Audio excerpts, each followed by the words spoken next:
Unspoken Issues. Ladies and gentlemen, welcome to the Unspoken Issues podcast. I am Jesse Starcher, and we are, of course, here to talk about 90s comics. That's what we do on this podcast. If you've caught us for the first time, you can go back in the archives, check out 70 previous episodes of this podcast, hear us talk about 90s comics. D. Compton, tell us all about how excited you are to talk about 90s comics right now. I've never been more excited about anything in my life. You can tell from this tone of voice. Yep. Very stoked. Yes. Calm down, sir. Calm down. I don't get hype. I stay hype. For real, yeah, I'm always excited to talk about 1990s comics of almost any shape or form. And speaking of form, wow, Angela, what a form, am I right? So yeah, little Image Comics today. It's hard to overstate the importance of Image Comics to the industry as a whole, but especially between like 1992 and 1995. This is, you got some great talent here. You got Greg Capullo, Neil Gaiman, and some other guys we'll talk about as it goes along. But this tidbit, this chestnut, that was a pun. It came from old Darry. Now, this wasn't my suggestion. I knew about it. But Darry, you're the guy who's just like, I had to do this. And I think I know why. 2 words. Zongas. I think that's what it was. For real. I threw this out there because I realized that it was written by Neil Gaiman. And if you've ever read the Angela series, to Dean's point, it is a great deal of TNA shots. It is very much a product of its time. All the main characters, antagonists and protagonists, they're all female, but they're all drawn in a very particular way. Except and I just thought it was right. Who was in this a lot. Spawn is in this comic. He's got a very important role to play, and then that is that. But I just thought it was hilarious that Neil Gaiman, celebrated author, creator of the Sandman Dream book and all this other stuff, who's having a moment. Sandman is on Netflix. He's returned to the Miracle Man character from Marvel after, 30, 40 years. Angela herself is now a property of Marvel, which means, this character we're going to talk about tonight is owned by the Disney Corporation. So wrap your head around that. But I was going through things and I realized that if I read this series, I didn't remember it. But knowing it was Neil Gaiman, I said, I got to read this again, and I want to trick you two into doing it as well so that I don't seem like I'm just sitting here alone reading this thing for perverted reasons. And thankfully, you guys abided me. So, Dean, did you pick this up off the shelf to read it back in the day, or do you recall? No, okay. I did not pick this up off the shelf. I remember hearing about it in Wizard. I'm not a big Spawn guy. I never really liked Spawn a ton. I don't hate Spawn. I like the visual. But when I would read the comic, it seemed like much ado about nothing. Mm-hmm. Now, I did get Spawn number 9, I remember, or a friend of mine did, because I remember reading it and thinking it was fine, the one with Angela. But, no, I just wasn't super interested in this. The most I was ever interested in Spawn was when Grant Morrison wrote it and brought in, the anti-Spawn, the Redeemer. I thought that was a better play on this same idea that, Angela's an angel who, kills spawns. I like the Grant Morrison version of that with better. But I remember it was a big deal, and I remember, several of my friends did get it and did enjoy it. I remember I didn't buy it. I want to say I read at least one issue of it at the time, though. I didn't remember it. And, it's, and there's probably a good reason for that. That I didn't super remember it. But no, it's good. Did you get it? Were you into it, Jesse? No, I didn't pick Saving your pennies, your $1.95? It was on the shelf, but I wasn't buying this. I do recall buying, Spawn number 9. I was buying Spawn for a little bit there, probably into the teens. And then I had to take my money and put it elsewhere. I think Dean brings up a very good point. So I was a huge Spawn fan, embarrassingly huge Spawn fan. Did you have your high school car done painted like the Spawn mobile? I probably own more Spawn comics than I do Superman. Just because I was getting it for so long, and I got all the tie-ins and the minis. But you're right; they're not good. And I think Todd McFarlane, the first person. It's much to do about nothing. I don't know. Yeah.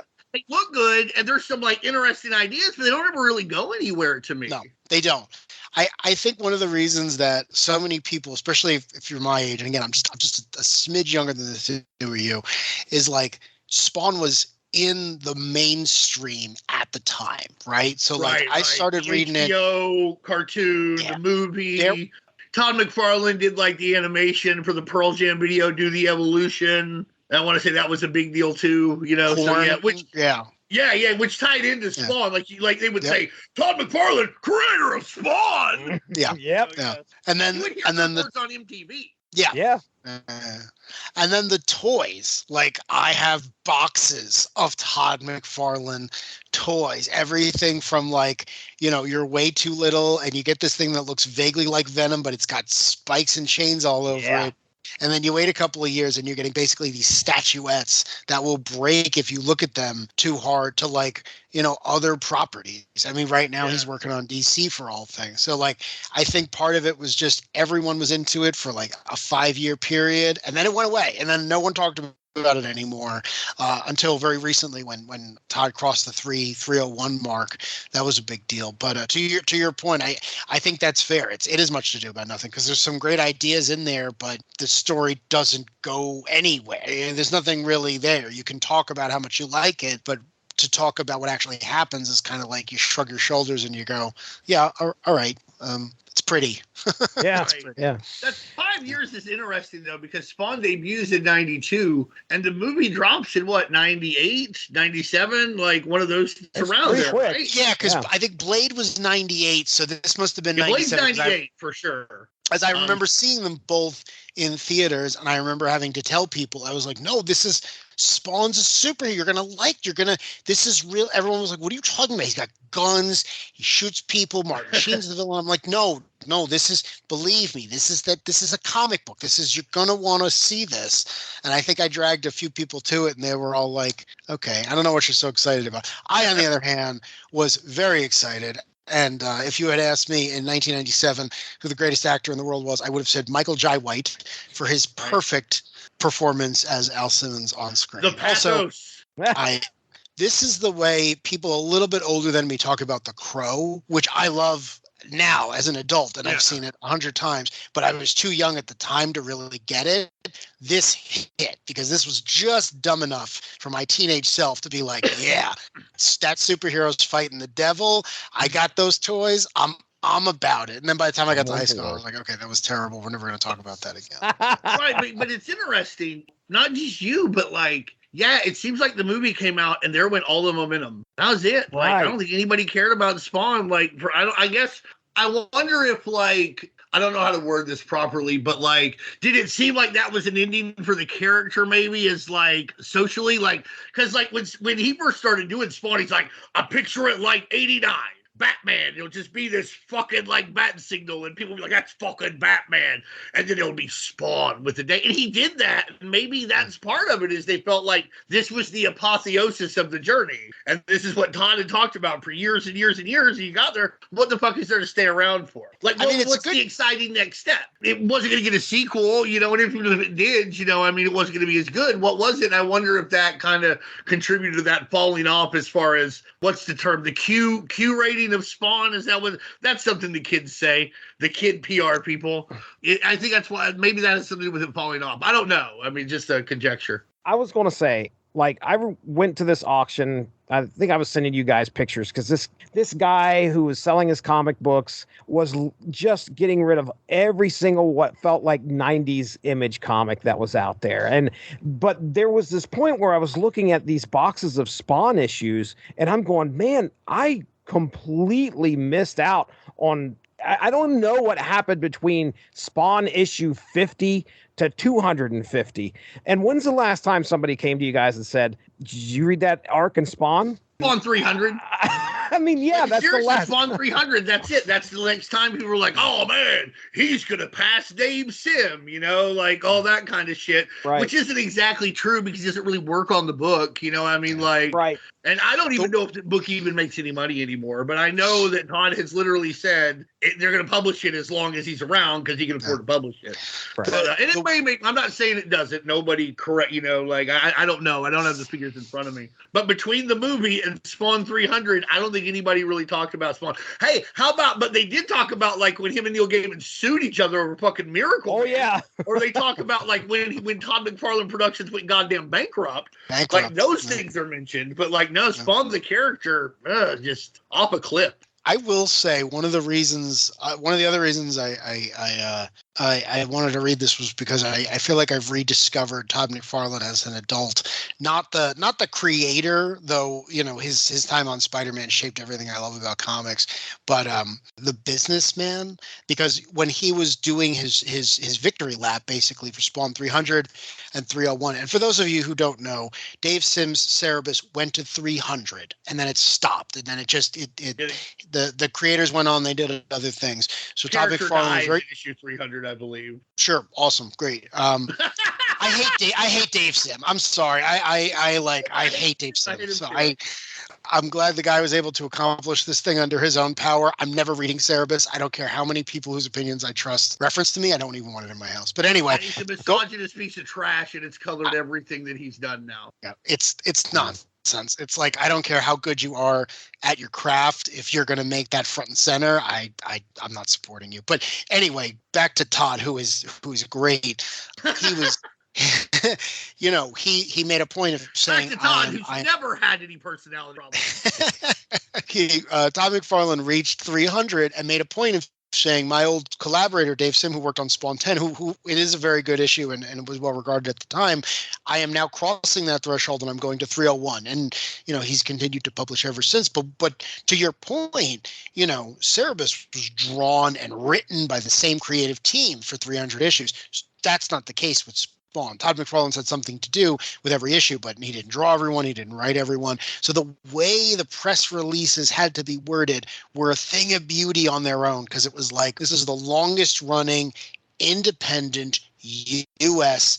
comic. It wasn't the most drawn. It was, again, Eric Larson's got to be up there, and he's written and drawn every single issue of Savage Dragon. So that's the one I'm really waiting for. But yeah, to your point, I feel like 1997 was Spawn's apex, and then after that it was well, what else you got? And the answer was, well, I got some really good toys, but I don't really have a lot more story. And it was oh, okay, cool. Well, we're gonna watch Wesley Snipes kill a bunch of vampires and see if that goes anywhere. And Marvel just refines its footing. So the creative team on this, we already talked about them a little bit. The story by Neil Gaiman, art by Greg Capullo, letters by Tom Warzakowski, colored by Todd Broker, and inks by Mark Pennington.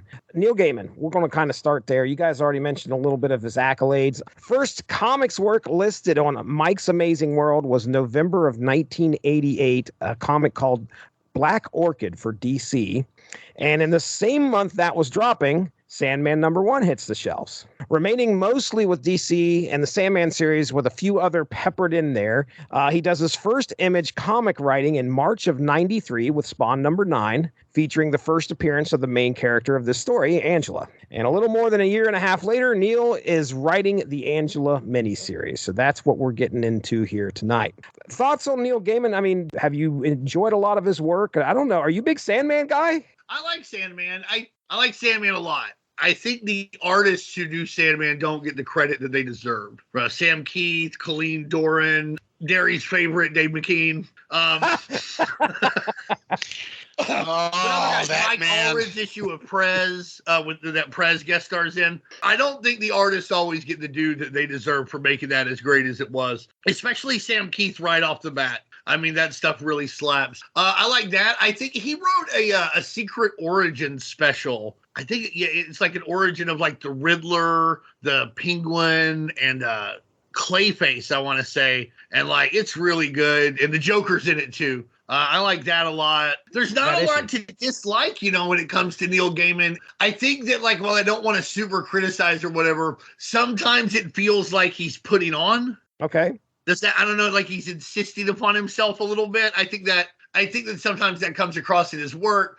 I also think that like most of what Sandman is, and don't get me wrong, I think it's great, but most of what Sandman is just a collection of fables we've all heard before. Okay. Reimagined them and did them very well, but most of them are pretty, you know, they're twists and tied to a lot of fairy tales that we already knew, which is really good. I did like Marvel's 1602 a lot. I thought that was a really, really neat thing. Again, though, it's attached to something we already understood. I think he's great. I think he does great dialogue. I think he's a fantastic interview, and I think it's really fun when he tells homophobes on Twitter and racists on Twitter that they don't understand his work. So he's one of the best comic book writers of all time. If he's not in your top 10, I don't get it, but I do have these caveats where sometimes I'm like, you know, other people were involved with his great works, right? I think sometimes they get short shrift. And if that's the worst complaint you have about somebody, it's not too bad. The only thing I will add is that I unfortunately am not a huge Sandman fan for a completely arbitrary reason that I am willing to own up to. You know, I like to think, for all my many faults, a lack of self-awareness is not one of them. In the 90s and in the 2000s, when, you know, we didn't quite have the mainstream appeal that comics have today, I always remember being told by people, well, listen, the comics you like are for children and you're an idiot for liking them, but this Sandman thing, this is mature, this is cool, you know, women read this, adults read this is literature, you should really be reading this. That just made me not want to read it for the longest period of time. And then when I did, I was like, oh okay, to Dean's point, it's like, I get this. This is about the nature of storytelling. This is about fables. Gaiman, from a craft perspective, is unmatched. He's incredible. His novels are great. His comics are great. 1602 is good. This is a man who has monumental respect for the art of storytelling, not just writing, but of how we communicate. And he is a master at it. But when I read Sandman, I just roll my eyes and I just think like, oh man, dude, I went to Hot Topic in the 90s. We all got to move past this. We all, as a culture, have to move past this. Have you been in Hot Topic recently? Have I been? I have not. It's the same. You go in there and like they're playing. Like the last time I was in there, they were playing Nirvana. You could buy Pearl Jam shirts. It's dark. The cute girls had on, you know, like fucking like studded bracelets and stuff, and heels that they should not have been trying to walk in and like things. It's crowded. You can't. It's hard to check out. You go to check out, and it takes like 10 minutes for some reason, even if no one is there. So it's still the same. Hot Topic. Keep it real. I always go in there. All I was going to say is anyone who's ever read Alan Moore's Miracle Man, Neil Gaiman wrote the follow-up to it. The original issues are great. There's a lot more Andy Warhol than I was expecting, but the story is very good. I'm a huge Miracle Man fan. I'm a huge Shazam fan, and the story is continuing right now. So if you're listening to this and you're like, I want to know how Neil Gaiman writes some mainstream superhero stuff, go to your local comic book store, get Miracle Man by Neil Gaiman and Mark Buckingham. He picked up right where he left off. And so far, he's knocking it out of the park. So that was one of the other reasons I wanted to read this. Is I'm not a big Sandman guy, but I love Miracle Man, and he's back on it in part because of all of the, you know, that could be its own show, but he basically spent decades in court with the Todd father here, and what we're talking about tonight is part of that. But it's all over now, and the result is that Marvel Comics is publishing Miracle Man, and Neil Gaiman is working on it once again. So, you know, go check it out. You know, another a good thing to read is there's I forget the name of the special, but it's like a Green Lantern Superman special that he wrote, and it's really good. But what's really funny is DC. This is how stupid like things used to be in some ways. DC would publish this in the 90s because in the 90s, after the crisis, Hal Jordan, it might have been late 80s, Hal Jordan and Clark Kent didn't know each other's secret identities. And this story kind of needed that for it to work. They're like, well, we can't publish it. It would contradict continuity. On the other hand, here's Batman as Frankenstein. We can't think of a way to get around this little hijink, but would you like to see Superman punch the Martians for more of the world? That we've got. And I'm not shitting on either of those things. I like both Castle of the Bat and Superman War of the World. The latter more than the former. That's crazy. This is, you know, you that's gotta think this is like the height of his Sandman shit. Like that's printed Right. money, baby. The death of Superman's hot. You're about to bring Kyle Rayner in. You've got like the most mainstream writer in comic books. Like they're talking. Sarah Gilbert is on fucking Roseanne wearing goddamn Sandman shirts. Raven is wearing Sandman shirts to the ring in wrestling. But you're like, well, I don't know. There might be a good stuff on continuity. Just print the money, baby. Just print the money. Wow. To be fair, this is one of the reasons why they're in their current predicament. I mean, it's not like you can't draw a straight line from what you're talking about to the current state of DC entertainment. I mean, this isn't exactly a new thing of them having this beautiful thing placed at their feet and saying, no, that doesn't fit with what's probably going to be our amazing business plan. I mean, this is kind of their modus operandi. You know what? Somehow they were better then. Yeah, fair. You know, they turned a nice, tidy profit, and Jeanette Kahn and Paul Levitz ran a nice ship. I don't know if it was you or someone else, but the best quote I ever heard about that period was Paul Levitz was very comfortable being number 2. If you wake up in the morning and you say we own the most popular fictional characters of all time, we are number 2. As long as we stay number 2, as long as one of these weird companies doesn't outstrip the company that sells Superman, we're fine. Because every time there's a cartoon or a movie or an action figure line, we clear our margins. We're fine. Chasing the number 1 spot's just going to get us all into trouble.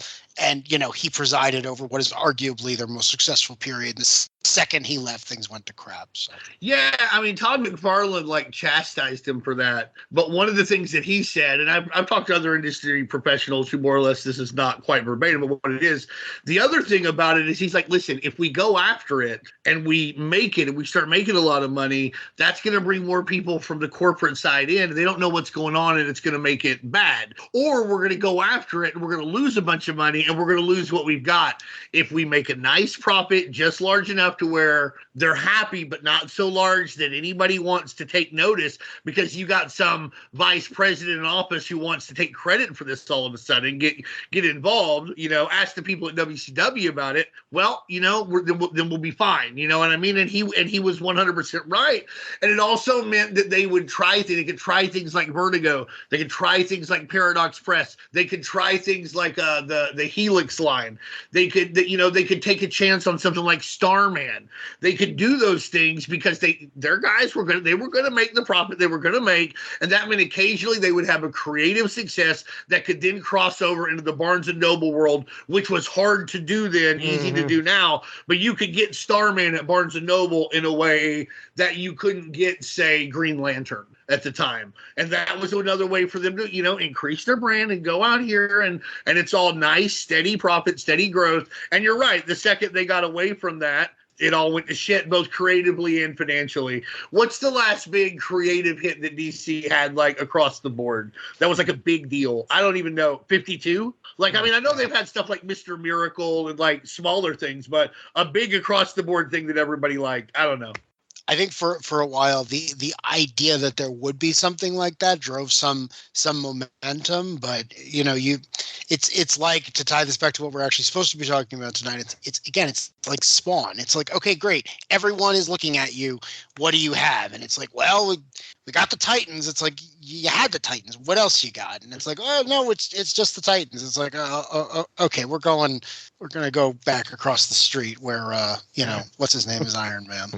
Well, the other half of this team, Cap, Greg Capullo. All right. A little bit of history on the man. First 2 listed in Mike's Amazing World. All right. Here's his first 2 comics. I love this. Marvel What If #2. What if Daredevil had killed the Kingpin? Pencils on that. Yeah. And then what if #8, Iron Man? What if Iron Man lost the Armor Wars? So he did pencils on that. Now he stays a Marvel guy through 1993, steadily working on Quasar #18 in the 1990 through issue 38. Then starts over on X-Force with issue 15 in 1992 to issue 25 in June of 93. And then his first see his stuff. X-Force stuff is amazing. Yeah. And then his first Image work hits in October of 93 with Deathmate Black. First 10-13, baby. Yeah, baby. 2 months later, he's picking up some pencils on Spawn number 16 with the Reflection storyline. And then that brings us up to here. Angela. Before we move on from the creative team, let me also just say, Tom Orzechowski knocks it out of the fucking park here. The lettering is almost just as important as anything else in this story. He really helps create the atmosphere. I think when you talk about the greatest letterers of all time, you're talking about him and you're talking about Todd Klein, 1A, 1B, however you want to phrase it. But like, you really got to give him a lot of credit for the word balloons here and just like the different typefaces that he uses for the demons. Really, really. And he does it in Spawn too. And right. It's a guy who did X-Men and stuff. He's really at the top of his game on this miniseries. It feels special partly because of the lettering. I will definitely agree with you. Darry, but before I move on, I mean, do you have any words about Cap? Were you a big fan? I know you said you're a Spawn guy, so you were collecting Spawn. You saw Cap. You saw him rise in the image ranks there. What are your thoughts on Cap there? The Wizard Hot Top 10. I love Greg Capullo. I do not have a bad thing to say about him. His name, to this day, is one of the few artists that if I see it, I'm at least going to flip through it. I'm probably going to pick it up. I'm not the biggest Scott Snyder fan in the world, so I can't say I've read every Batman comic he's worked on. But his art, more than anything else, made me stick with Spawn because the way he could lay out a page, his design work, the way he blended the creepy horror EC feel of just the unsettling nature of what was going on with the straight up superhero action was unmatched. And in many, many ways, he is my Spawn artist, just because when I came on, that's when he was taking over the main book and his aesthetic kept going. I love Greg Capullo. I think he's one of the best artists to ever work in the industry. And also he's hilarious. Anyone who's never read an interview with the guy or whatever, just Google him. I mean, he is not one of these guys who's got canned answers. Like he's just a funny dude. I don't know if he's on Twitter anymore. I don't get on there very often, but I used to follow him on Twitter like 10 years ago or whenever it was. I really enjoyed his tweet. He's a big metalhead, if I remember correctly. Like, huge. Yeah. You mentioned like he's the Spawn guy for you, Darry. For me, as much as anybody may, except Rob Liefeld, he's the X-Force guy. Like, This is when I think of X-Forces, I think Cable with that big fucking bag of guns and the missiles and stuff. Like, he's the X-Force guy. Big metal arm Cable. I love it. It's amazing how in your face he was when he followed Liefeld on X-Force without doing the exact same thing. Mm-hmm. All right, guys, here it is. Issue 1. Like I said, I don't know if I dropped this out there or not, but yeah, this cover dated 1994, the end of 1994. Looks like our first issue inside cover says December of 94. So Angela 1 through 3, the first issue, it's Angela's birthday, and she is celebrating by doing her favorite thing, hunting. Unfortunately, her day is spoiled when she is immediately surrounded by an armada led by fellow Angel, Suriel, accusing her of being a traitor. They arrest Angela and take her back to Elysium to stand trial for treason, among other things. While in prison, Angela's friends Kuan Yin and Anahita hear that one of the things that Angela has been charged with is hunting without a permit. Investigating, the pair discover a report from an old foe of Angela's named Gabrielle, who now happens to be the director of Terran Affairs for Elysium on Earth. This report states that the unpermitted hunt was when Angela first met Spawn in Spawn number 9, where Spawn was able, I'm put this in quotes, to defeat Angela. They come to the conclusion that Angela is innocent and believe she has been set up. Determining the best way to prove her innocence is to find Spawn and bring him to heaven to clear Angela's name. So there we go. Dean Compton is shaking his head no. What? This is my biggest problem with this whole story. How's that going to help? Right. Hey, this guy testimony is he going to give that's going to assist?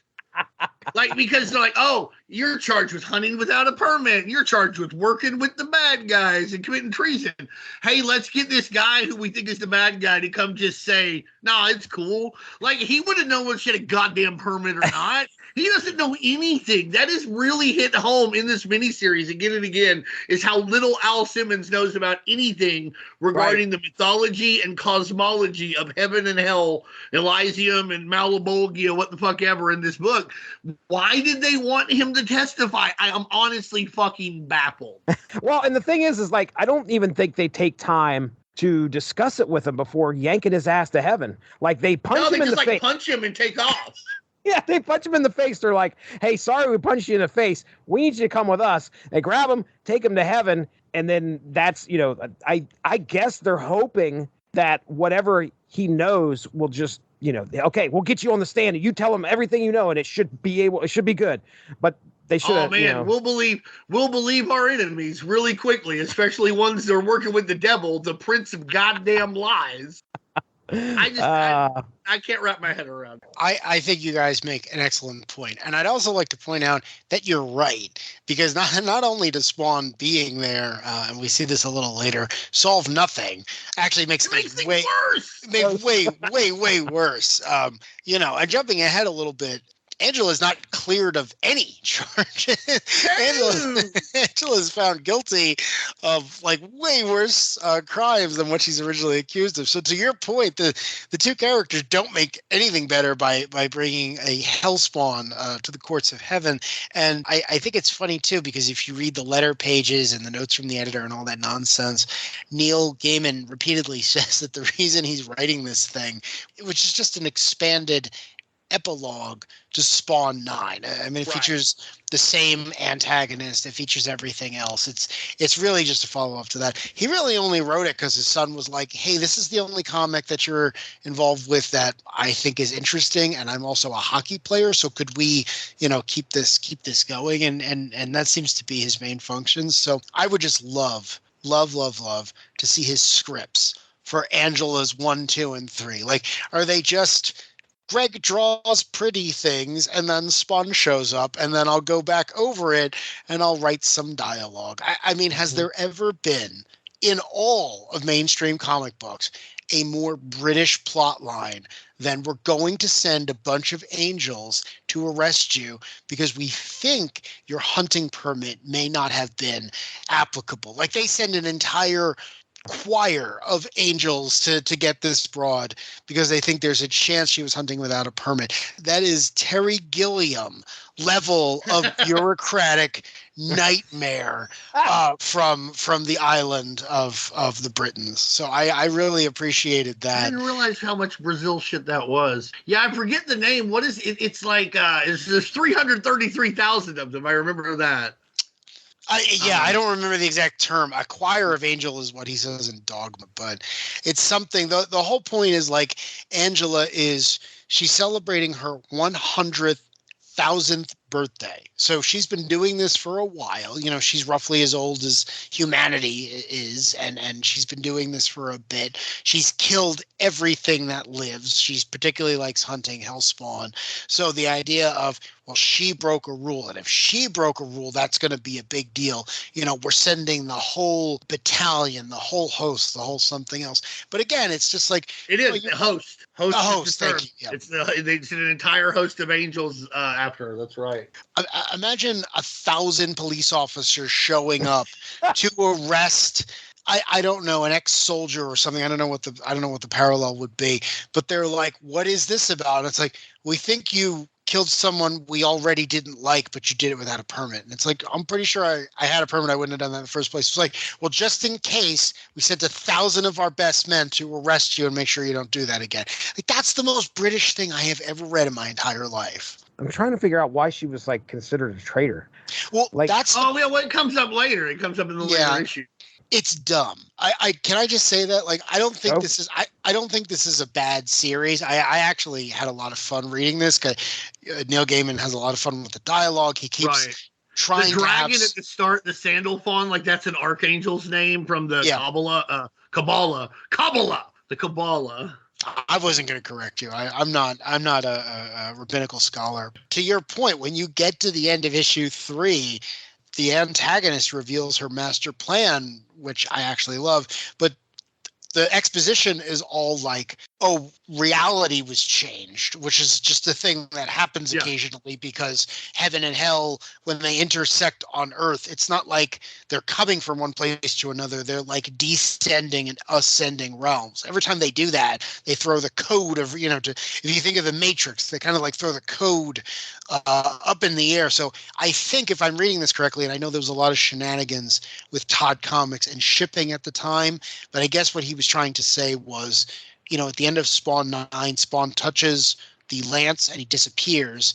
And then Spawn 10 is when he is off having his dream journey with Cerebus in the Dave Sim issue, which takes place in a reality that's never referenced again, but you see all the characters owned by Marvel and DC in the shadows. But that is also referenced in 9. So who knows when what was drawn and when what was published. But in this issue, in issue 3 in this series, they actually say reality was rewritten. So your lance actually never existed. And the antagonist just happens to be so high up in the order of things, so close to the presence of God itself, that she knew that happened. And she used this as an opportunity to mess with you. So it's a lot of exposition. It's a lot of, I'm playing the hand I've been dealt. But yeah, none of it, you can't get from A to B to C by just looking at what's on the page, unfortunately. Wow. Well, I remember when I was like, it's a very, we're skipping ahead down to issue 3 or whatever, but the end of the series is like very anticlimactic cop out. The feel of this book, honestly, from the start to finish, I described it to y'all and Emily. I think it's like Picasso did a paint by number. Like it looks good. There's nothing wrong with it, but there's nothing inspiring about it. It just all feels like it's all neatly put together, and at the end, here it is. But you're like, but I'm used to more vibrancy. I'm used to more color. I'm used to more inspiration, and you don't feel that here. You do, but it's not bad. You can't say it's bad, and some of the things they play a little fast and loose, but no faster or looser than Punisher in a building and the whole goddamn thing falls on him, and like he lives through it in Suicide Run, or the guy from the Carnage comics with the knife in Madison Square Garden was able to sneak a knife into Madison Square Garden. They've got fucking security, man. They're metal detectors. How can you have gotten in there? Anyhow, but they play a little fast and loose with stuff, but there's still something just off about them. Fast and loose. You were talking about the paint by numbers thing. Gaiman's coming up with he's got a character that he created, and I assume somebody talked to him and said, look, come on back. You gotta, maybe he wanted to. I assume that he probably wanted to come back and write some more about his character and was hoping it would probably take off. There is a lot. Like said, he did it partly for his kid, and partly, you're probably right, Todd wasn't uninterested, and there was money to be made. This, let's be honest, Gaiman, Capullo, Spawn related, you're printing money at this time. Even in a further down market, this sold very well. Was there another series after this? I think there's like an Angela Glory team up book, and there's a special that like you thought was number 0, but it's a special that came with like Spawn 32. Like if you ordered X number, you got one of those. That's all I remember, but there could be some more. Do you remember anything, Darry? There's no more Angela follow-ups. This thing ends with Angela being like, oh, okay, well, now I've got a new purpose and a new costume and whatever. None of that's ever followed up. But to Dean's point, there are further Angela stories. And actually, again, this thing is written by Neil Gaiman, the Neil Gaiman. There's a lot of other nonsense from this period of time that's very similar. Alan Moore has written way more Spawn comics than you think. He wrote Violator comics, right. Spawn's arch nemesis. So he co-created Violator, like all those guys, right? Not the Violator, but the guys who come with the vaporizer. Yeah. Alan Moore decided that, because he's a big demonologist and now he's a wizard and all this other stuff. Right. He said, well, if I'm going to write about a demon from hell, which is, basically what the Violator is when he's not John Leguizamo, he said, well, he's going to have. Which does take up a lot of his time.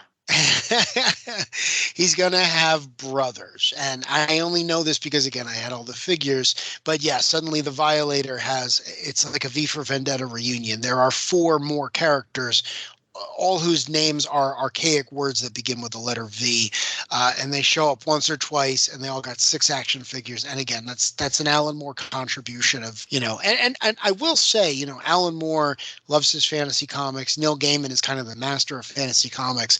Their version of Hell is very interesting, and not even just in the couple of glimpses you get from Spawn.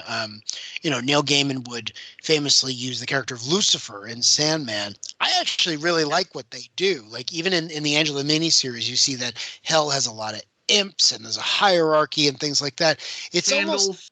it's almost fun. It's almost like cutesy stuff, and it's like you think, especially if you were raised Catholic, you think this is it. Everyone there doesn't want to be there, and they're being punished, and it's just it's bad. And these Brits are like, well, wait a second, it's a place, right? People live there. There's a reason they live there.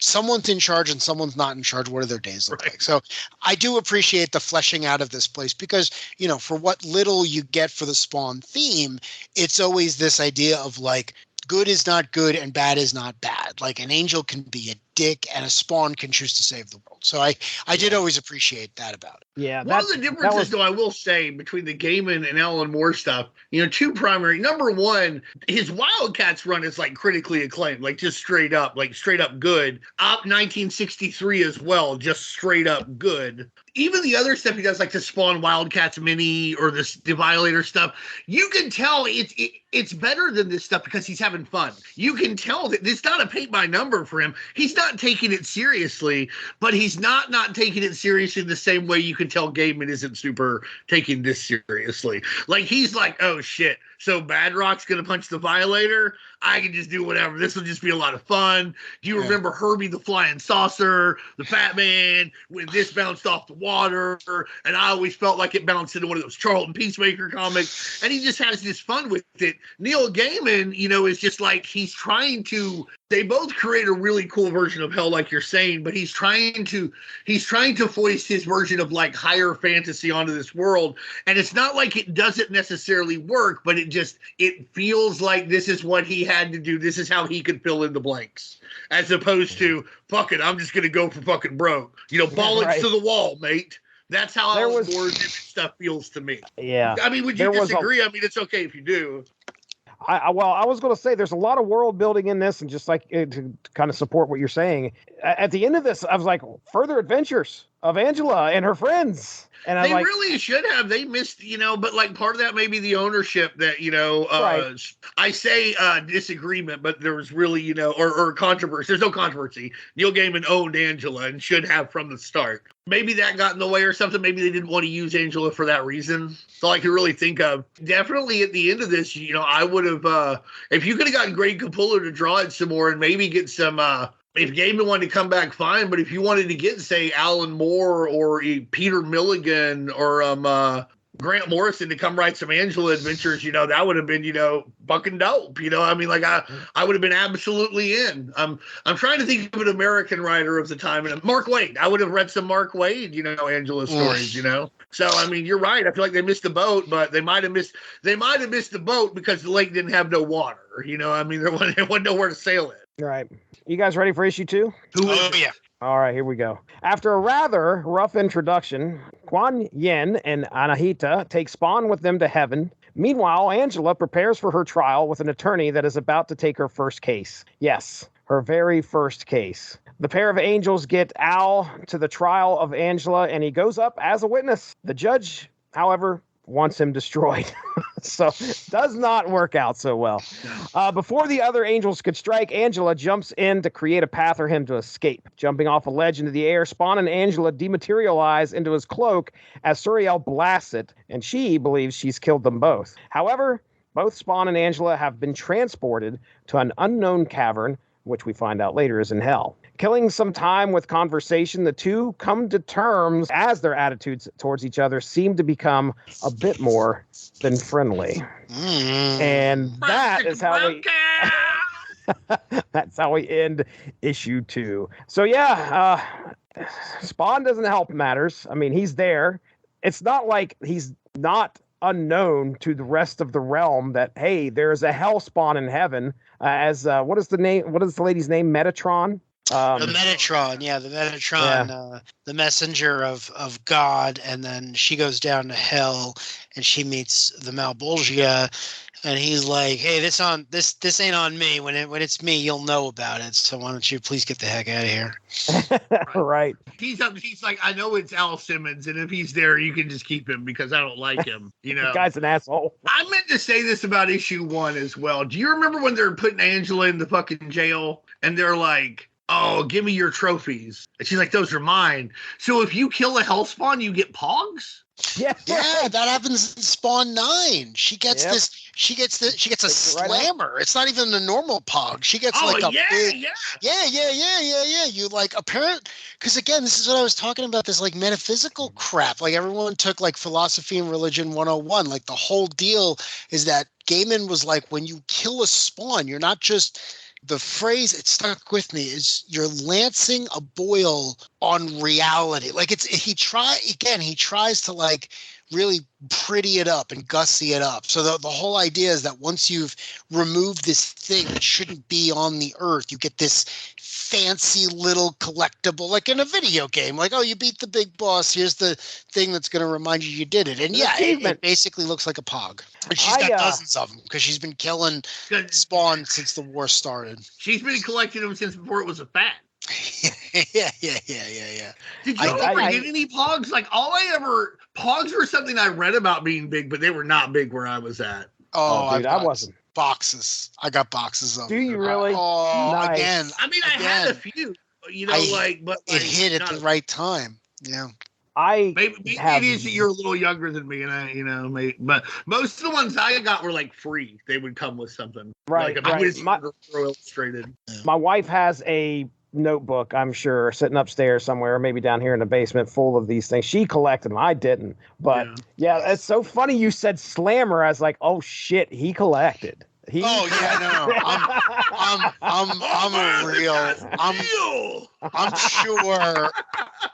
I'm 100.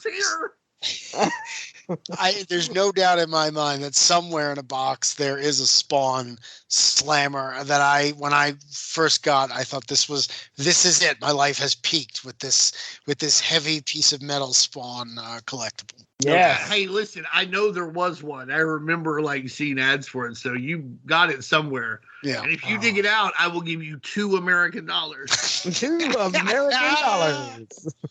Oh my God. American.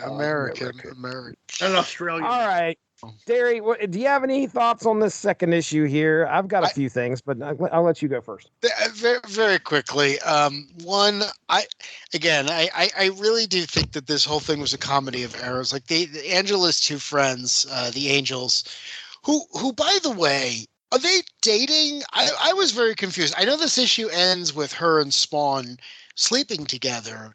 But in the Marvel comics, I believe Angela was married to a woman, and I couldn't figure out the relationship between Angela and her two friends. I couldn't figure out if they were all in a relationship together or what, because there's a lot of hugging, a lot of perceived intimacy. I don't know if you guys had thoughts on that, but I think that much like Paradise Island, everyone on Elysium is a lady. And you're just supposed to sort of, hey, I believe the word between those lines is lesbian. Yeah, sure. No, but they don't say it. You're just supposed to kind of put it together. Okay. Yeah. But I can't say for sure. And we can't, but hey, next time we have Neil on, we'll ask him.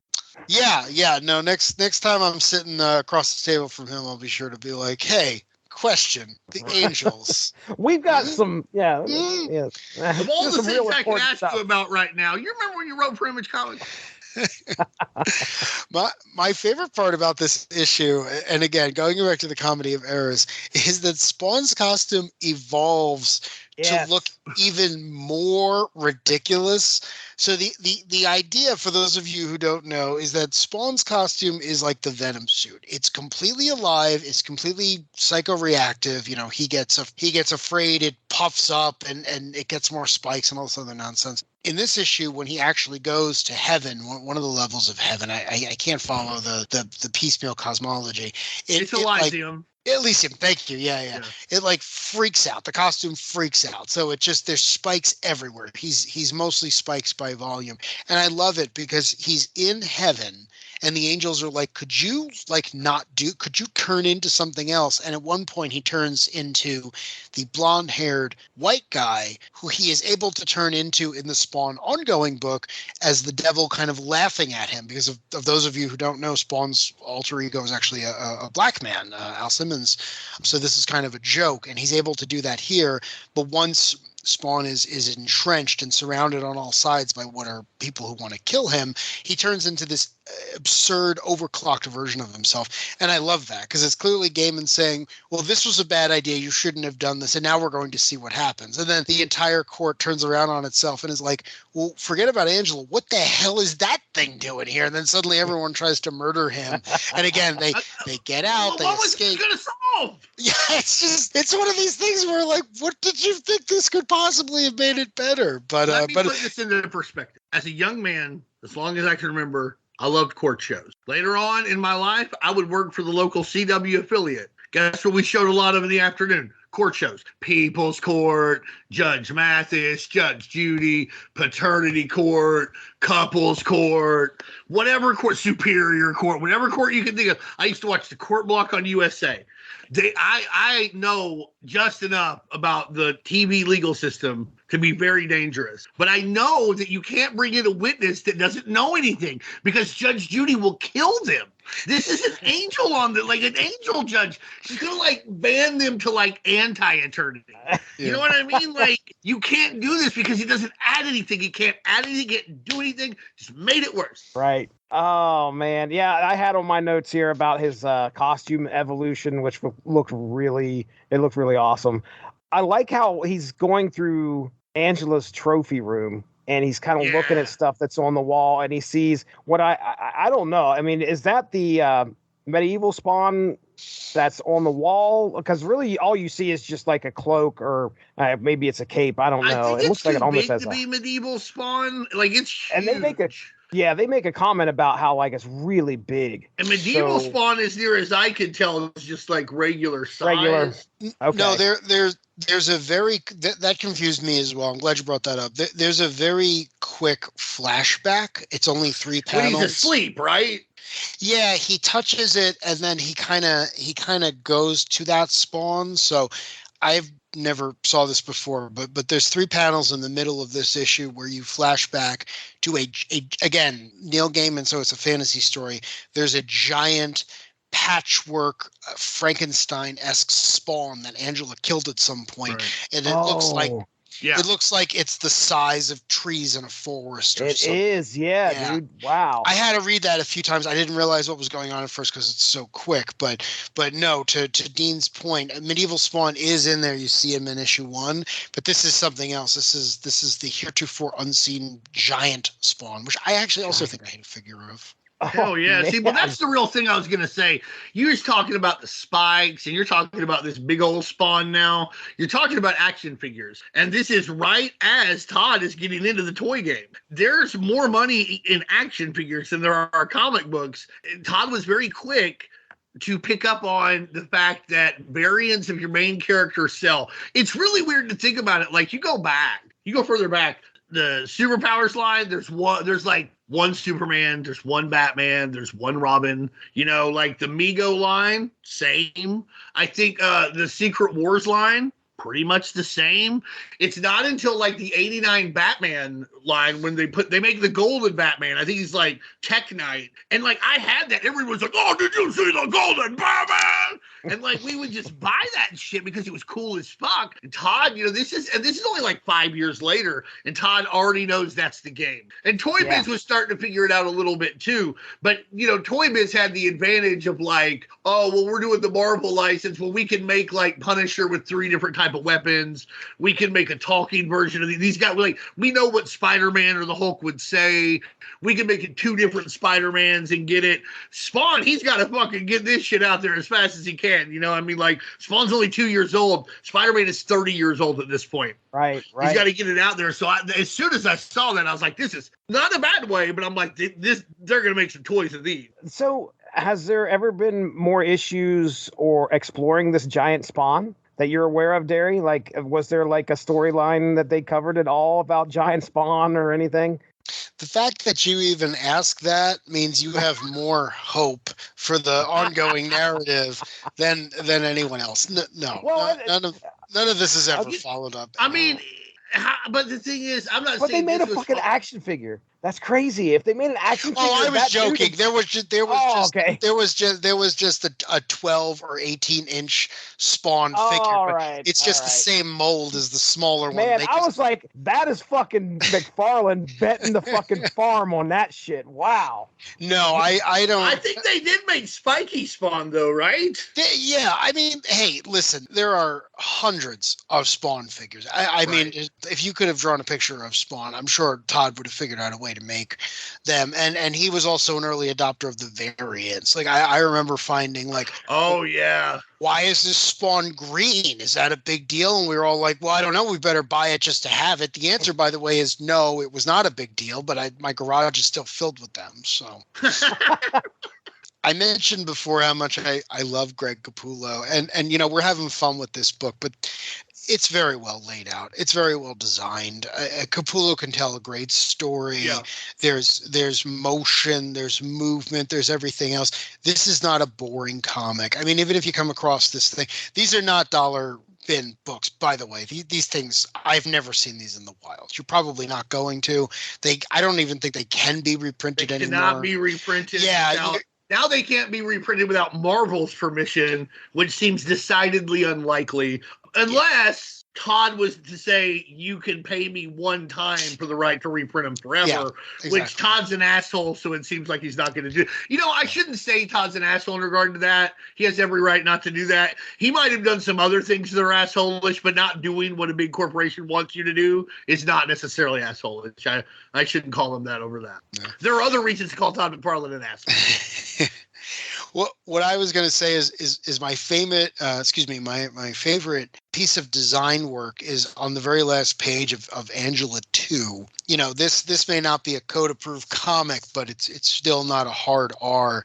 So the way they show the characters being intimate is Angela as an angel has ribbons that protect her subconsciously or unconsciously, the way Spawn as a Hellspawn has chains that do the same thing. And on the last page, we see those two appendages intertwined together like something out of a Jim Steranko Agent of S.H.I.E.L.D. comic. So I did appreciate that because I thought it was a great I had the same visual. thought. Yeah, it was one of those things that you can do in a for lack of a better term, superhero comic, and then literally the candle burns out and what happens next, but you really don't need to see these two characters get it on, as it were. And I thought that was a nice thing. I don't know if that was a Gaiman suggestion or a Capullo, what have you, but the way he renders it really sells it without being gratuitous. So again, Capullo master. That's what I was going to say. Is I give this miniseries an 85, and I think most of that is because of Capullo's art. I think it's fantastic. Like every bit of it, whether it's the cheesecake stuff or it's the action or it's the fact that Angela is like consistently bloody from the start. Like she never gets this dragon blood off of her, and he never misses a beat. No, that can't be easy to draw. Like he stays with it. It's very consistently, like you said, well laid out. It's fun to see. For somewhere outside of a Midnight Suns or Vertigo type thing, he really does a good job of like a more like Hell, but more fun. It's like Hell, but a ride at Disneyland. Yeah. I think that's cool. It's not a knock. These two getting together and potentially having a sexual relationship, apparently, here at the end of this book, seemed awful quick, didn't it? Well, I think there's a part in the book, too, at the same time where she's like, your costume loves you. It loves you very much.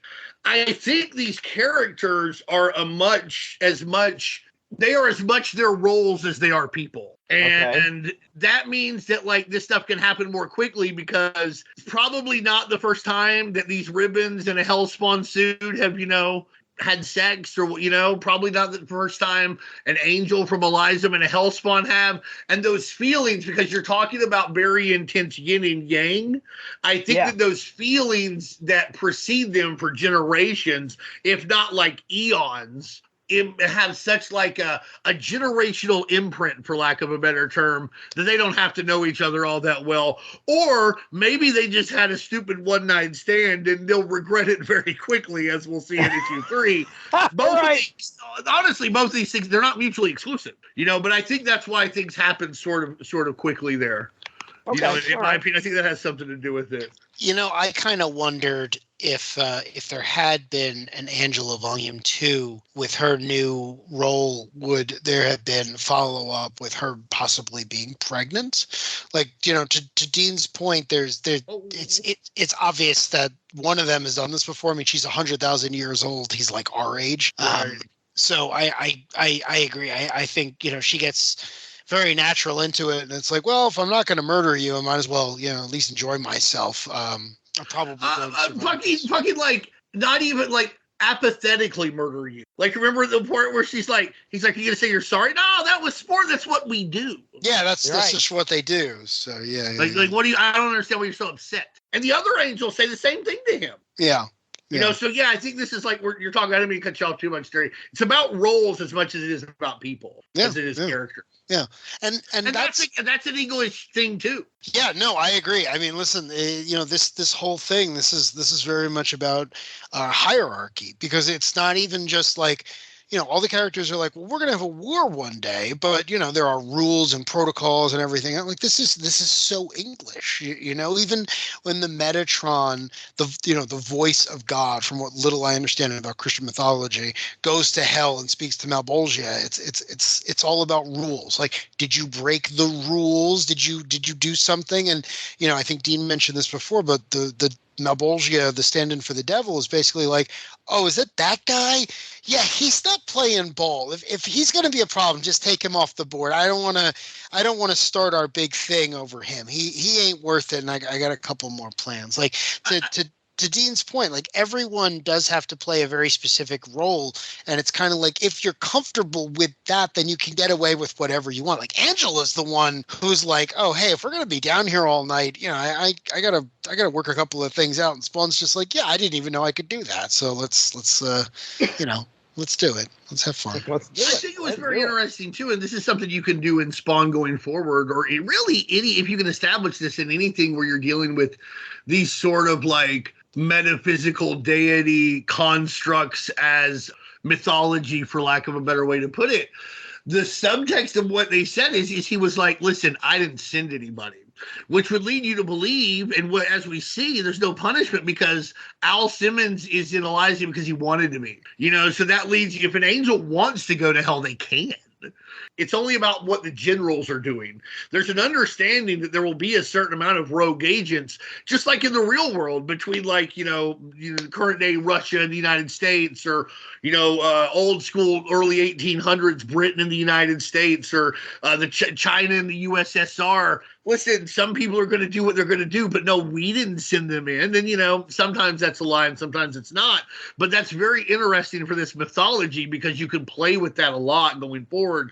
I ain't a Spawn guy, but I assume that even without blatant reference to this, that does get explored some in the future. Yeah, I mean, the climax, so I mentioned before that Angela is currently owned by Marvel, and that's not likely to change. I mean, she's in Thor comics or y'all want to buy her? We could I'll throw in like 3,500. You give us 3,500, 10 grand. Come on, Marvel, take it. I know you like that money. I Pro Butter likes money. You know that. Maybe that's enough for him. He wouldn't know anyway. Honestly, I feel like if you could get him at the right time, like he'd be $10,000 this character Angela you don't know, he might say yes. He might be like, you know what? We're not doing shit with her. Yeah, $10,000 right now. That's $10,000 right now. He's a genius, though. She is killed in Spawn 100 in like gratuitous fashion. Like, oh yeah, of course. Yeah, when we did our episode on Mars Attacks Image, we discussed how every single character remarks on the fact that the Youngblood characters are now dead and they're never ever going to be seen again in an Image comic book. It's the same thing in Spawn 100. They make a point of saying the character and intellectual property of Angela is dead, and she died in hell, so she cannot be resurrected. You'll never see her again. she's kaput. One of the interesting things that is in that arc is the character of Spawn, Al Simmons, does continue to be basically annoying everyone and realizes like, wait, I can just stop doing this, right? And it's kind of like from the Rick and Morty episode where the woman says, well, yeah, that was always an option. And he's just like, oh, I'm not doing this anymore. I'm not fighting you, and I'm not fighting you, and I'm not doing anything else. And they were like, oh, yeah, okay, what are you going to do? And he's like, well, I'm going to stay on Earth, and if any of you come to Earth, I'm going to murder you. I don't care which side you work for, and I'm a better soldier than all of you. For those of you who don't know, the gimmick for Al Simmons is like he's Frank Castle. He's the best soldier that's ever existed in the Not image. so good that Chapel couldn't shoot him. Yeah. He gets taken out in a variety of terrible ways, but it breaks the rule of like you can't have your badass stop being a badass for this one moment because the plot determines it. But I get it. the idea is he's like Snake Eyes or the Punisher or any other character that Dean really likes. Like he's the best soldier in the world, and he has one bad day. He has one bad day, and then suddenly he comes back as Spawn. But he's no less lethal. Like he's the first guy to be like, "Well, I'm not using any of my power. I know where the best weapons in the world are kept because I worked in every Black Ops organization there are no names for, and I'm going to see how many bullets it takes to kill an angel." So, he's good at his job. But and talking about roles, that is something that is explored as much as any theme in Spawn is explored. So I think that warrants discussion. All right, here we go. After some time passes, Angela and Spawn realize they are in a castle in hell. With the help of some local denizens, they learn in order to escape, they will need to reach a gate that is unfortunately blocked by a large battle that is currently going on. Tensions appear to run high between Angela and Spawn as they cut their way through the warring demons until they finally reach the gate. Stepping through, Spawn finds himself on a sidewalk on Earth with Angela nowhere in sight. Angela, however, appears at her home, grabs a shower finally, and finds her friends. After some contemplation, Angela decides to continue to let everyone else think that she's dead, and she heads to Earth to confront Gabrielle. Once there, Gabrielle is shocked to see her old enemy and spills everything about the setup. Her friends get the confession recorded and look to clear her name, but Angela does not intend to return to Elysium as she no longer wishes to work as an angel again. Now joined by her friends, Angela looks to travel the galaxy as a freelance hunter. That is where we end issue 3. Like I said, the further adventures of Angela and her friends should have happened. We didn't really, it was set up so nice. We got the relationship between her and Al, which should have, I'm sure that probably pops up, I assume, later in Spawn issues, but that could have done well in a further Angela series, but who knows. But yeah, I mean, we reached the end of our 3-story arc. My notes, I think I've covered just about anything except for this. Okay, this specific issue. The one thing that annoyed the hell out of me was Angela and Spawn acting like they hated each other. Like they couldn't. I'm assuming they did that so that nobody would catch on what happened. Like they have feelings. You think I'm right there, Darry?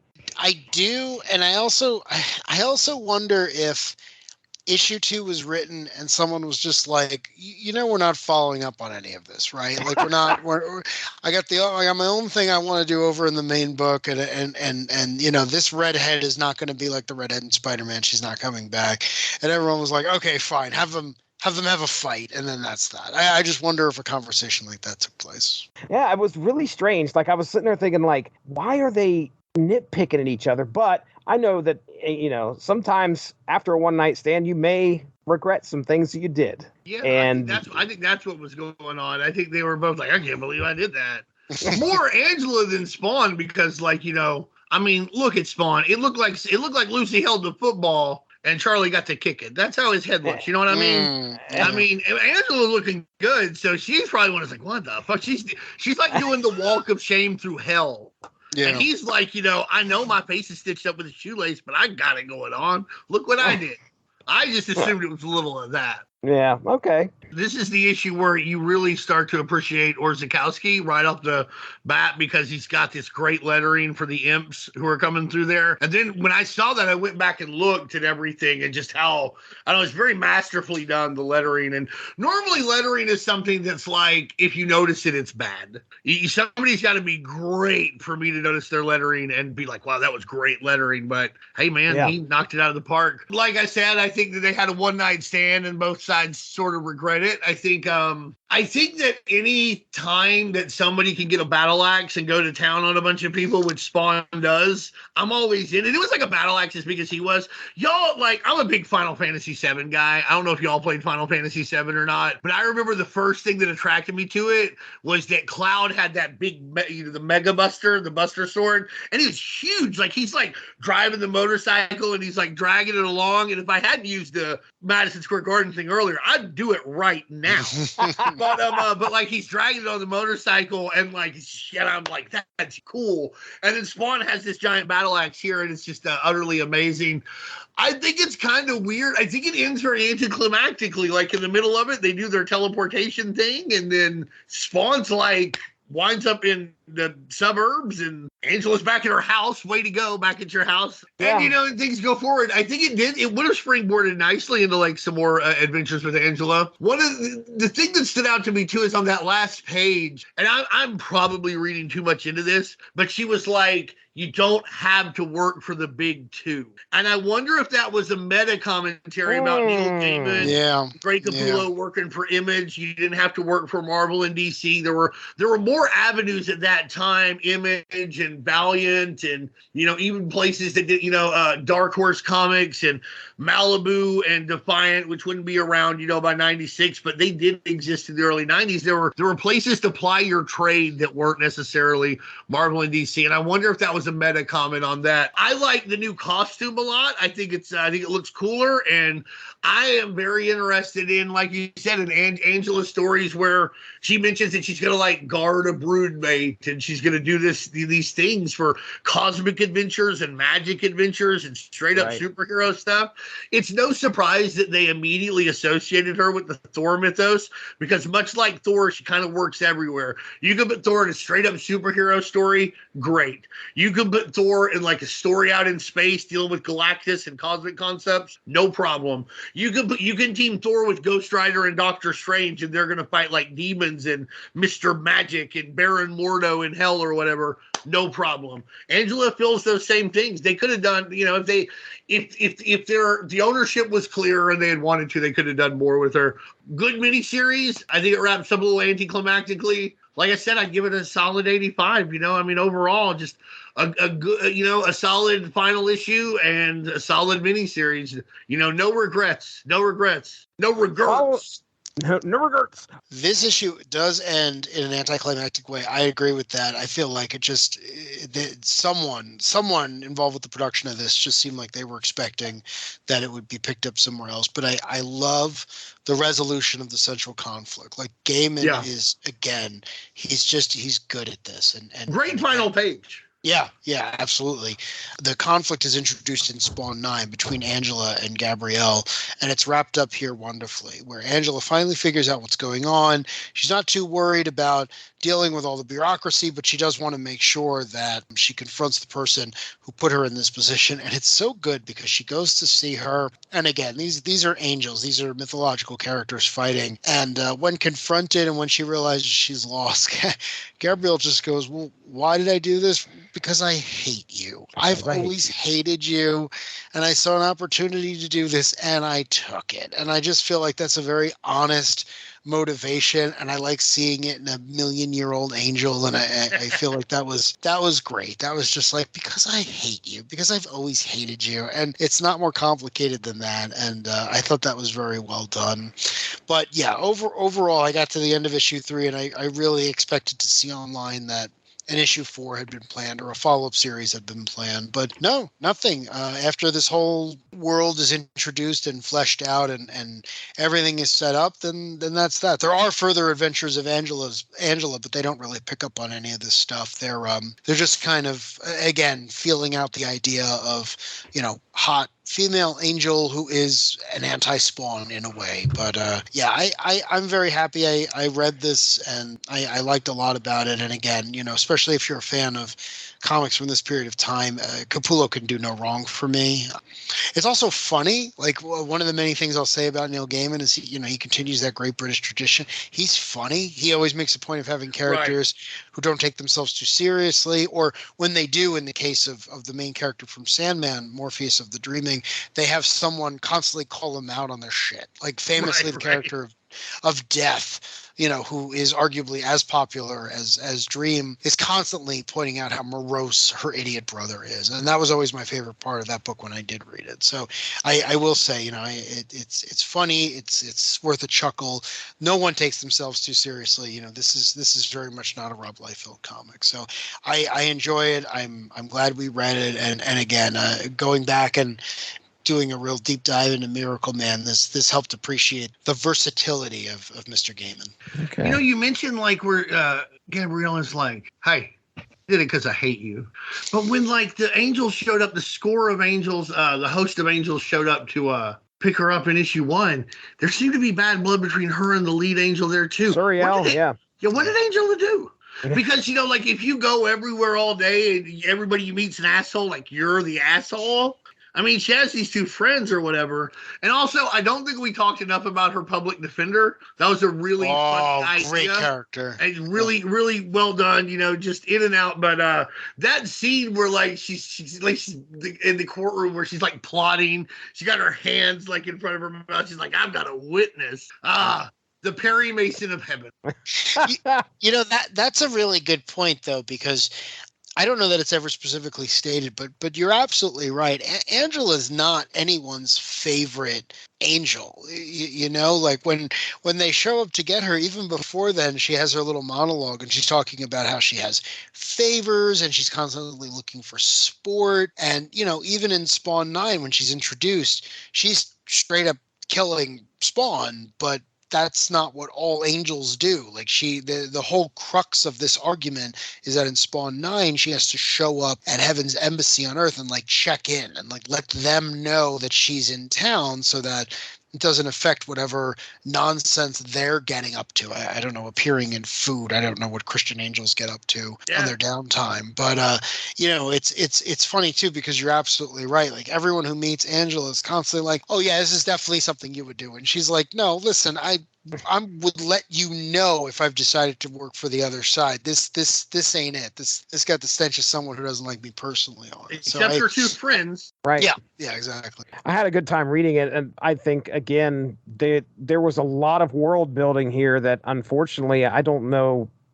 I want to learn more about it, and I'd hope some more of it shows up at some point in some of her later adventures. But this felt like, hey, we've got something here. Let's use this as a launch pad, and nothing happened. Nothing happened. She's at Marvel now, baby, the house of ideas. As far as her use in Marvel, you said she's in Thor. She's Thor's sister, right? Because I think we actually figured this out.